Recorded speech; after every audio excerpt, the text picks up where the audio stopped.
Hi, good morning everyone. अस्ति international women's डेको अवसरमा चाहिँ मैले एउटा गिफ्ट पाएको थिएँ। त्यो गिफ्ट चाहिँ मैले अनबक्सिङ गरेको छैन, थाहा छ के छ भन्छ, तर मैले चाहिँ एउटा भिडियो बनाउँछु नि मैले अनबक्सिङ गरेको थिइनँ। आज चाहिँ मेरो बिदा थियो र बिदाको दिनमा म अनबक्सिङ गर्छु भनेर चाहिँ मैले अनबक्सिङ गर्न लागेको छु। Look what I got. Oh my God, look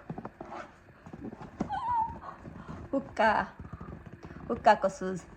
हामी यहाँ चाहिँ 10 to 12 आवर चाहिँ मैले काम गरिरहेको हुन्छु नि त, अनि एकदम मेरो लेग पेन भइरहेको थियो, खुट्टा दुख्ने भइरहेको थियो मलाई। अनि मेरो हस्बेन्डले चाहिँ मलाई वुमेन्स डेको अवसरमा चाहिँ मलाई गिफ्ट दिनुभएको छ हुक्काको सुज। माई फर्स्ट हुक्का shoes. Oh my God, look so pretty. आज चाहिँ मेरो बिदा छ। म चाहिँ यो जुत्ता भोलि लगाएर अनि त्यसपछि म फेरि एउटा भिडियो बनाउँछु कस्तो लाग्यो त मलाई हुक्का सुज भनेर।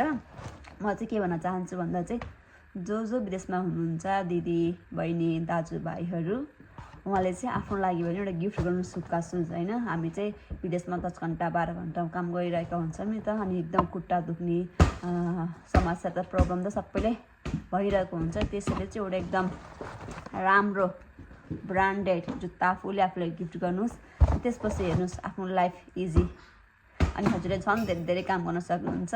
यो चाहिँ मैले अरूकोबाट चाहिँ थाहा पाएकोहरूले मलाई हुक्का सुज किन भनेर रिकमेन्ड गरिरहनु भएको थियो। अनि मैले चाहिँ ल किन्छु भन्दै बसिरहेको थिएँ, तर किनेको त्यो थिइनँ। लक्कीली चाहिँ मेरो हस्बेन्डले मलाई गिफ्ट दिनुभयो।